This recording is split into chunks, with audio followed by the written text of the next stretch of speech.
Assalamualaikum warahmatullahi wabarakatuh. Assalamualaikum warahmatullahi wabarakatuh. Mohon solusi untuk permasalahan yang saya hadapi, Buya.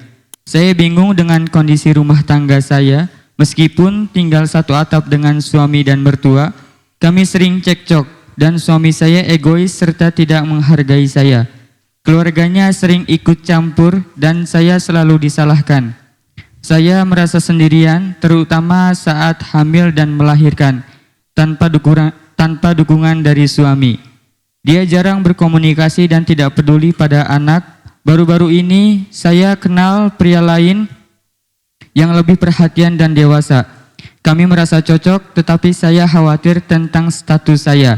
Saya sudah mencoba berbicara dengan suami, tapi tidak ada perubahan. Saya merasa hidup seperti sendirian dan ini membuat saya lelah dan khawatir. Apa yang harus saya lakukan, Buya? Syukron, mohon pencerahannya, Buya. Wassalamualaikum warahmatullahi wabarakatuh. Hidup berumah tangga harus disadari bahwasanya di balik kehidupan itu ada ridho Allah, pahala dari Allah. Maka bukan sekedar kita berusaha untuk menjadikan pasangan itu senang, tapi juga saling menguatkan. Mungkin seorang istri mendapatkan perlakuan kurang baik bukan dari suaminya. Suaminya sangat baik barangkali. Dari mungkin keluarga suami. Maka tugas suami di sini adalah menguatkan hati sang istri. Ditambal hatinya yang saat itu mungkin sering dimarahi oleh keluarganya. Dan begitu sebaliknya. Jadi hidup itu ya seperti itu. Jangan sampai hidup itu membuat orang tersiksa terus. Na'udzubillah. Apa indahnya menyiksa orang? Dari mana keindahan orang membuat sakit orang lain? Kecuali orang yang mentalnya salah, susah. Hatinya rusak. Bukan keindahan yang sesungguhnya adalah justru di saat kita memberikan kebaikan pada orang lalu kita senang, itu keindahan sejati. Apapun bentuknya. Mungkin seorang wanita seperti yang bertanya tadi, diliputi oleh suami yang tidak baik, keluarganya pun juga tidak baik, kerjaannya marah-marah dan seterusnya. Tapi sebelumnya ya kita perlu koreksi diri. Apa yang menjadikan mereka seperti itu? Jangan-jangan Anda sebabnya.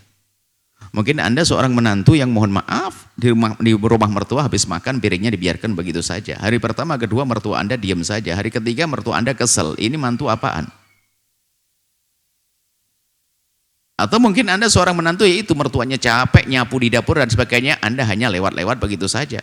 Bahkan tidak sadar Anda membuat bungkus roti pas di depan orang mertua pas lagi nyapu. Apakah Anda sadar semacam itu? Bukan itu mantu yang bodoh.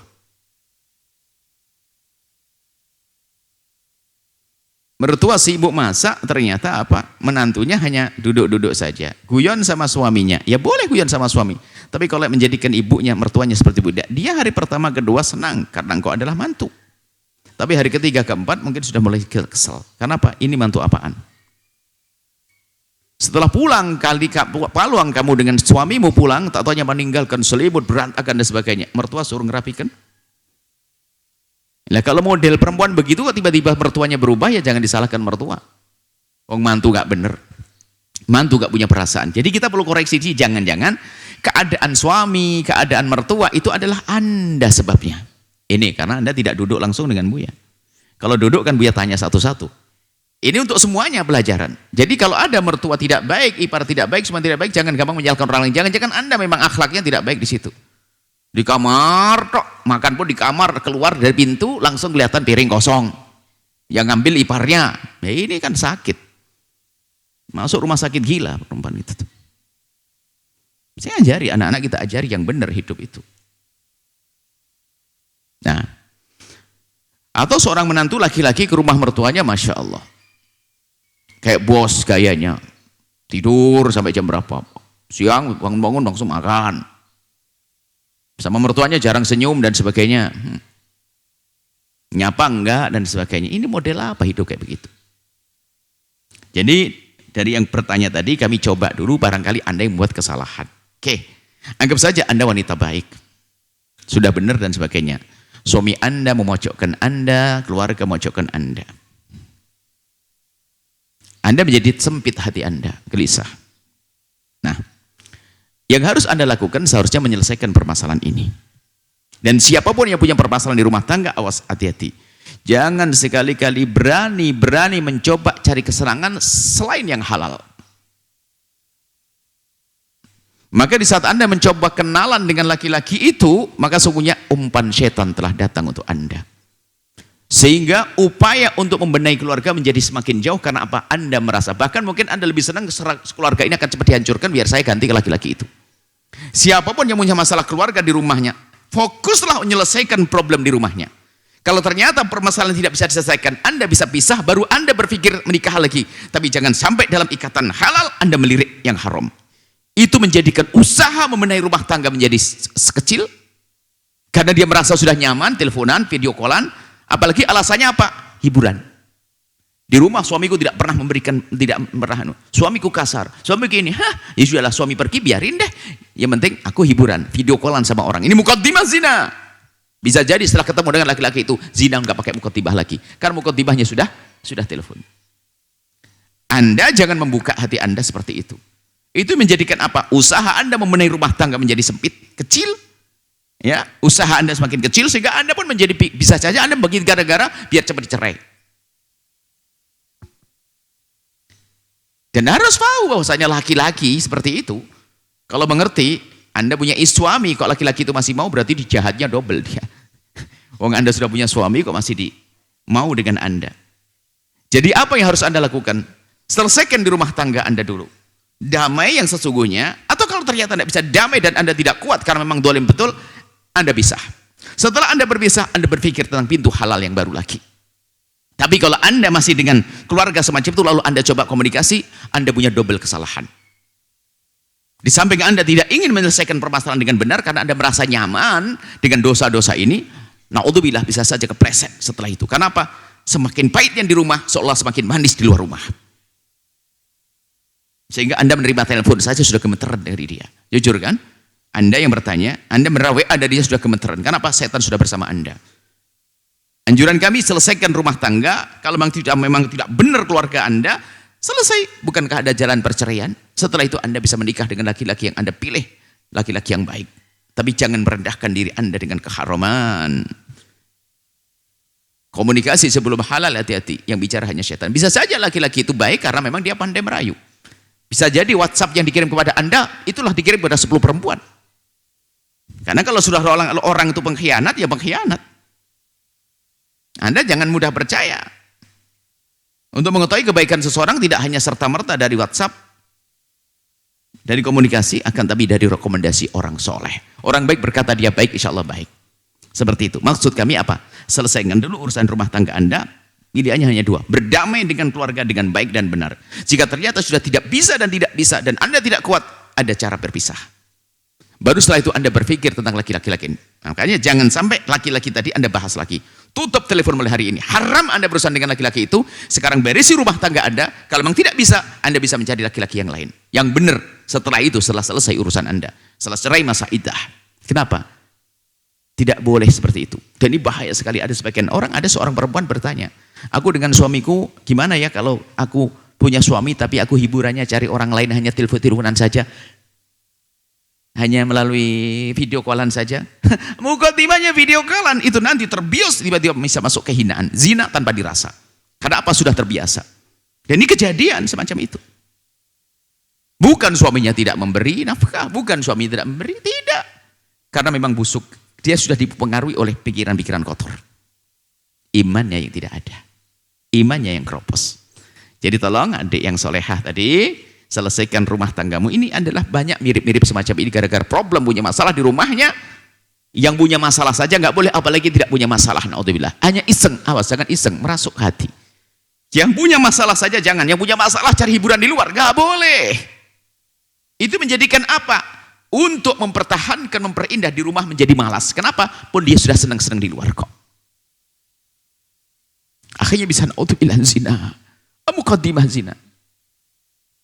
Seorang perempuan tiba-tiba gara-gara berkomunikasi dengan demikian, tiba-tiba janjian ngomong masuk hotel tiba-tiba. Dan dia yang membiayai. Apakah tidak sebuah kebodohan? Bukan suaminya tidak memberi nafkah. Bukan suaminya punya masalah dengan dia. Bayangkan. Gara-gara membuka komunikasi tadi. Bukan suaminya zalim ke dia. Bukan suaminya tidak ngasih nafkah ke dia. Bukan suaminya tidak perkasa, tidak memberikan urusan dia. Tidak. Buka komunikasi. Buka komunikasi. Sehingga tiba-tiba janjian ngomong keluar, dia beli apa, masuk hotel. Imannya rendah. Maka jangan rendahkan dirimu, wahai saudariku yang bertanya.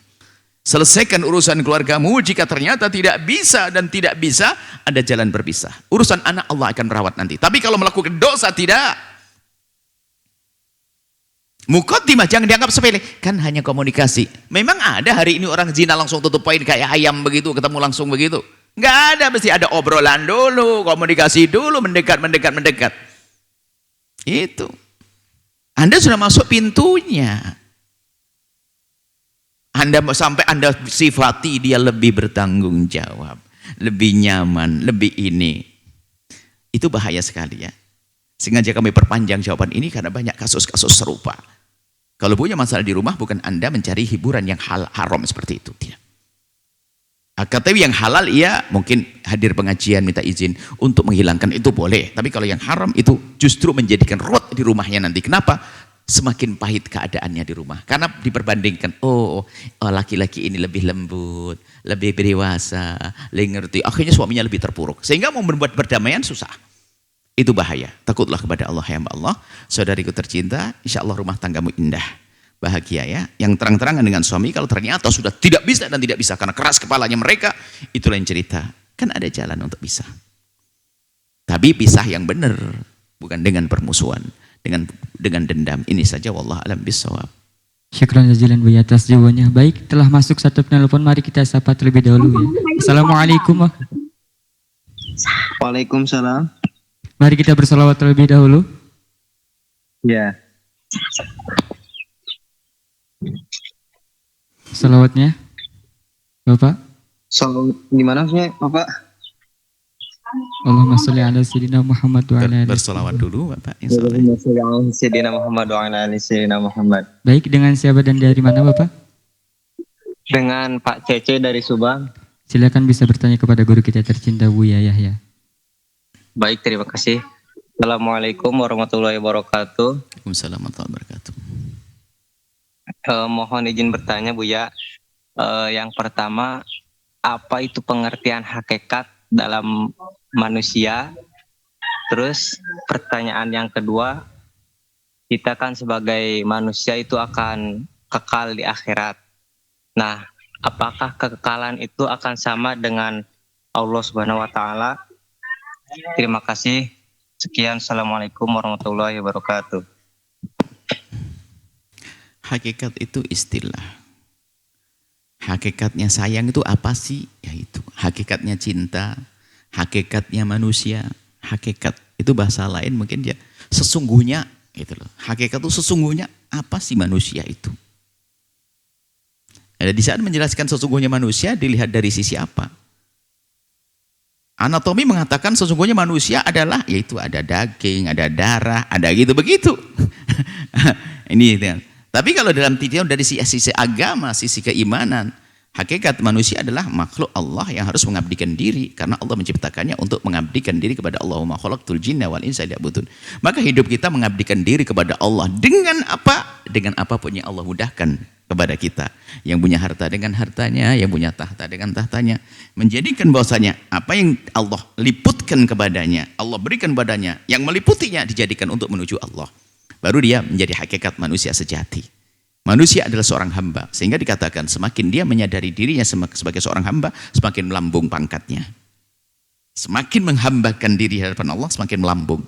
Semakin sombong, semakin runtuh. Kan begitu hakikat. Kurang lebih makna hakikat seperti itu. Tinggal Anda pengen tanya hakikatnya apa? Hakikatnya fulus apa?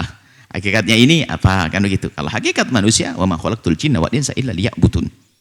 Kami tidak menciptakan jin manusia untuk mengabdikan diri, menyadari dirinya seorang hamba, untuk mengabdikan diri kepada Allah, untuk mendapatkan menggapai nanti balasan, kejayaan, kebahagiaan nanti di akhirat. Adapun abadinya manusia karena diabadikan oleh Allah. Yang maha wujud itu hanya Allah. Anda tidak pernah wujud.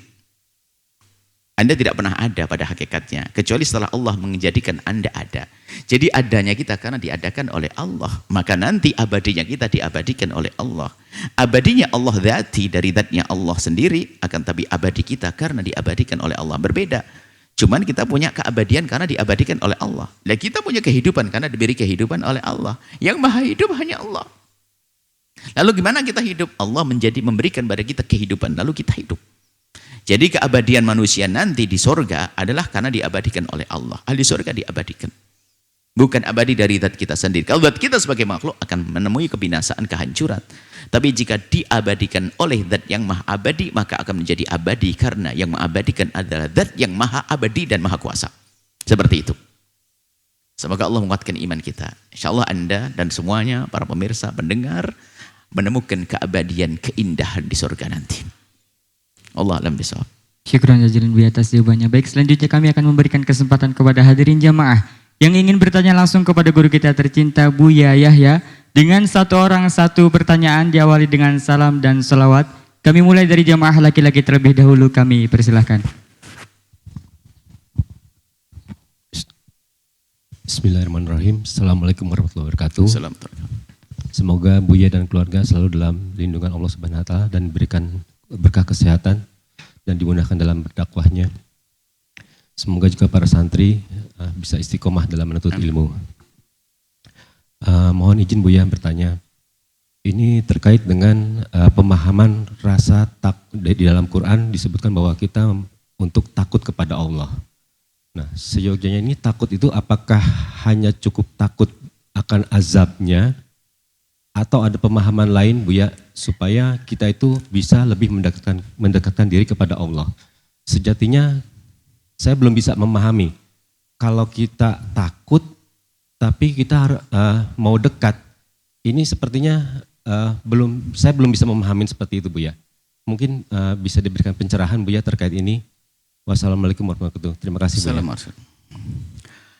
Rasa takut itu nanti tergantung siapa yang ditakuti. Secara otomatis Anda akan membuat perubahan dalam diri Anda menyesuaikan dengan siapa yang ditakuti sebelum dengan Allah. Saya sangat takut kepada istriku yang sangat aku cintai. Apa buah dari ketakutan ini? Aku tidak berani menyakitinya. Saya takut dia pergi kalau aku sakiti. Sehingga bukan berarti takut, aku lari. Oh tidak, kalau takut sama harimau, ya betul Anda akan lari. Jadi berbeda. Jadi Anda bisa menerjemahkan takut itu adalah siapa yang Anda takuti. Setelah Anda takut, wah dia pembunuh, saya takut dengan dia. Pasti Anda lari. Dia orang yang baik di sini. Dan dia sangat mudah membantu. Saya sangat perlu dengan bantuannya, maka saya takut kepada dia kalau dia tidak membantuku. Maka aku harus baik-baik dengan dia. Takut kepada dia. Jadi sangat mudah menerjemahkan takut nanti pada hakikatnya. Nah, kalau kita takut kepada harimau, kita lari. Takut pada ular, lari. Takut kepada manusia yang jahat, lari. Tapi takut dengan manusia yang baik, apa yang Anda lakukan? Anda akan mencoba mendekat, karena kebaikannya akan sampai kepada Anda. Begitu kepada Allah Jalla Jalaluh. Rasa takut jangan digambarkan seperti takut pada harimau. Anda takut pada Allah yang maha pengasih. Anda takut hukuman Allah. Ini sebenarnya kita bisa dengan manusia, walillahil mathalul a'la, memberikan contoh Allah dengan manusia. Sebenarnya kan harus punya adab tata krama. Masa memahamkan kepada Allah harus dengan manusia? Tapi begitulah kadang kita ini, kemampuan kita seperti itu. Ya, kalau takut kepada orang tua kita yang sangat baik, yang sangat sayang, penuh kasih, ya takut kita adalah menjadikan kita semakin mengabdi. Bukan lari, nggak mungkin. Ayo, coba kamu pecahin itu lampunya. Ya, takut dimarahi ayah saya. Memang kenapa kalau dimarahi? Loh, bukankah semua ini yang ngurusi ayah saya? Yang mencukupi saya. Jadi sebenarnya bukan sekedar marahnya saja, tapi di balik marah itu ada yang dijauhkan tentang karunia, pemberian dan seterusnya. Kan begitu. Dengan Allah juga demikian. Jangan melanggar, takut kepada Allah. Kenapa? Di balik pelanggaran ada hukuman dari Allah. Lalu apa yang harus kau lakukan? Aku harus mendekat kepada Allah. Melakukan yang diridhoi oleh Allah. Jadi rasa takut itu nanti akan diterjemahkan oleh diri kita tentang pemahaman kita tentang siapa yang akan kita takuti. Semakin kuat iman Anda bahasa. Makanya melihat Allah itu kan tidak boleh melihat Allah sebagai zat yang maha kasih. Sehingga orang kurang ajar kepada Allah. Tanpa melihat Allah maha pedih siksanya. Sehingga dalam dunia menuju kepada Allah itu ada keseimbangan. Anda hanya melihat sisi takut saja. Tapi di sisi lain ada harapan yang harus Anda tumbuhkan. Harapan mengharap kepada Allah yang maha pengasih. Sehingga para ahli tasawuf menggambarkan menuju Allah harus dengan dua sayap. Yang pertama sayap rasa takut untuk melakukan dosa. Yang kedua adalah harapan besar atas pengampunan Allah.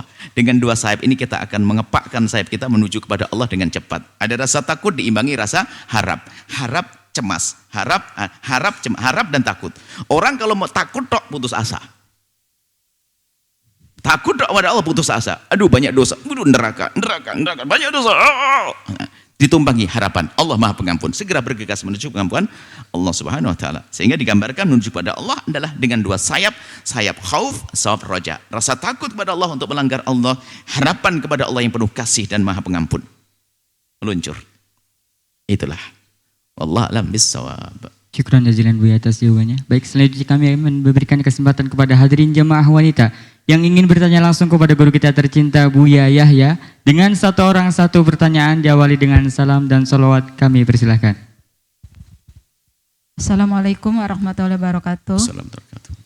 Allahumma sholli ala sayyidina Muhammad wa ala ali sayyidina Muhammad.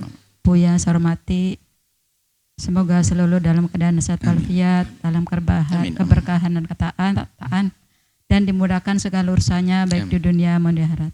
Ada titipan pertanyaan Buya. Saya ada teman mempunyai seorang ibu, ibunya itu sudah janda meninggal dan teman itu sudah berkeluarga. Suami yang meninggal kan?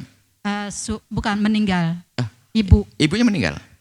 Punya ibu, seorang teman punya ibu, suaminya meninggal. Dan teman saya itu sudah berkeluarga, punya anak. Namun saat ini ibunya tuh seperti protes atau ngambek gitu. Dia tidak mau makan, tidak mau sholat. Jadi yang jadi anaknya itu kebingungan, sementara anaknya itu bekerja. Jadi kayak merasa kurang diperhatikan gitu. Sudah berusaha ke rumah sakit, sudah berusaha ke psikolog, sudah diajak ke kajian-kajian, katanya tidak mau. Baru mendengar ke rumah sakit aja tidak mau gitu. Nah, solusinya tuh bagaimana? Ada yang menyarankan katanya si anak itu supaya menggantikan ibunya sholatnya tuh 2 kali. Jadi misalnya sholat duhur 2 kali, 1 sholat untuk dirinya sendiri, nanti kedua sholat untuk ibunya.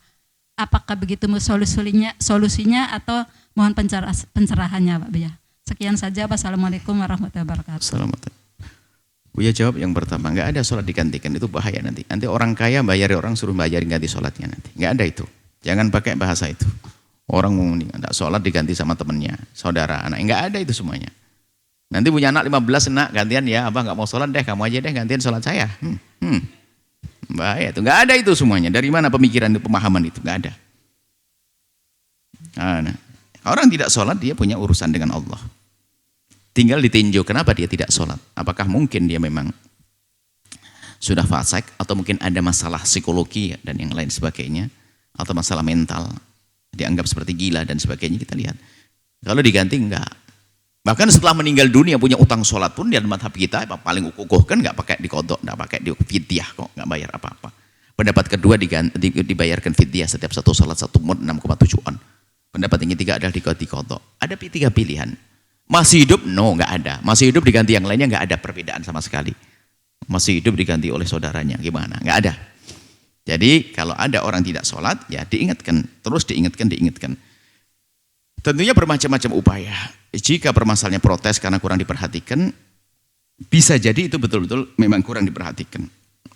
Sehingga seorang anak menuju kepada perhatian. Tinggal sang anak menyadari kalau dia kurang perhatian, dia memperhatikan ibunya. Sering menyapa, sering ngunjung, sering melihat. Kalau memang merasa kurang diperhatikan seorang ibu. Biasanya memang seperti itu. Ibu tidak perlu perhatian biasanya. Cuman kadang-kadang anak itu menjadi tidak perhatian lalu terasa bagi seorang ibu. Tapi ada juga ibu yang Masya Allah. Dan kita menemukan ibu tuh caper betul. Sehingga sampai anaknya ini kepusingan.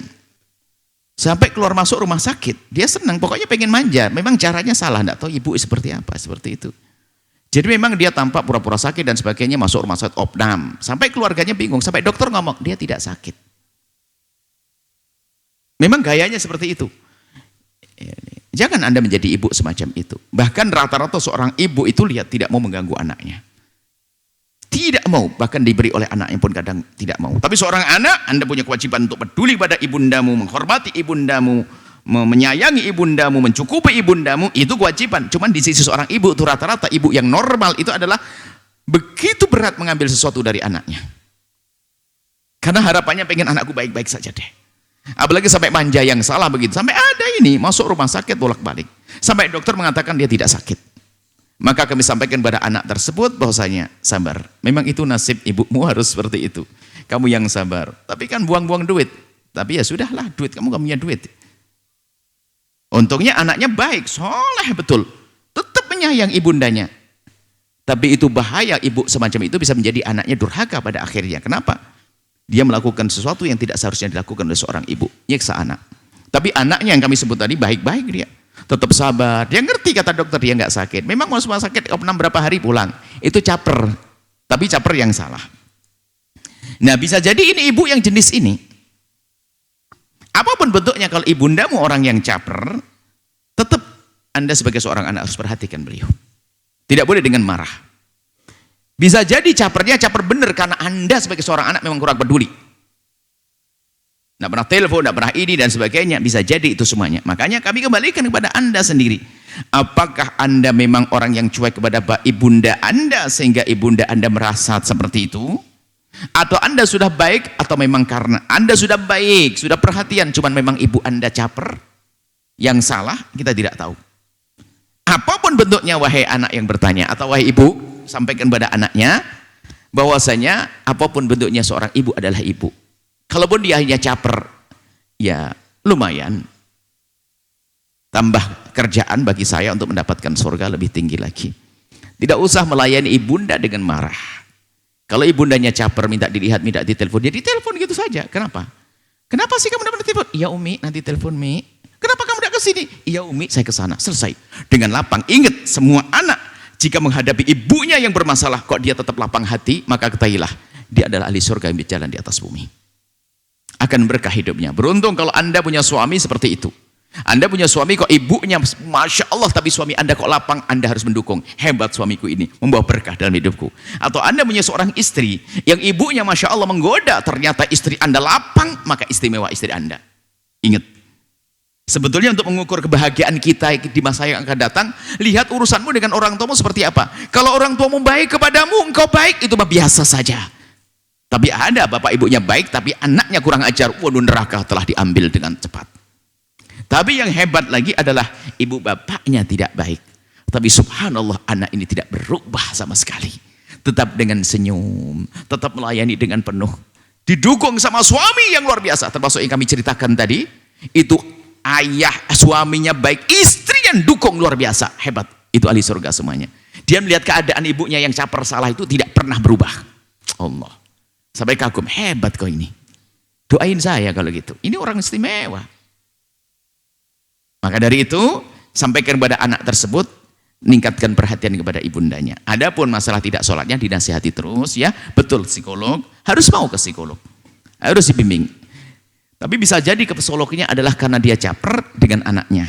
Anaknya nemani ke psikolog. Duduk untuk diselesaikan permasalahannya. Supaya capernya juga menjadi caper yang benar, bukan caper yang salah. Itu saja. Jadi, anaknya harus lebih dekat kepada ayah ibundanya. Adapun sholatnya tidak diganti seperti itu. Anaknya harus lebih dekat, kemudian diantarkan. Kalau ke rumah sakit jangan ngasih duit pergi ke rumah sakit. Seorang anak datang assalamualaikum Umi, ya saya temani Umi. Ke psikolog ditemani.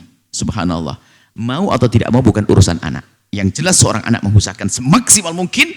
Kalau ternyata ibunya nanti tidak mau, dia sudah mendapatkan pahala besar di hadapan Allah.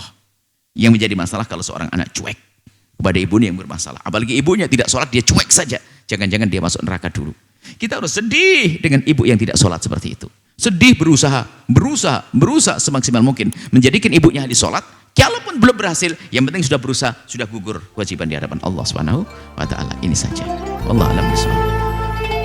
Sahabat Al-Bahjah TV, setelah menyaksikan video ini, jangan lupa bersolawat kepada baginda Nabi Muhammad. Shollu ala Nabi Muhammad. Allahumma sholli alaihi wa ala alihi wa sahbihi.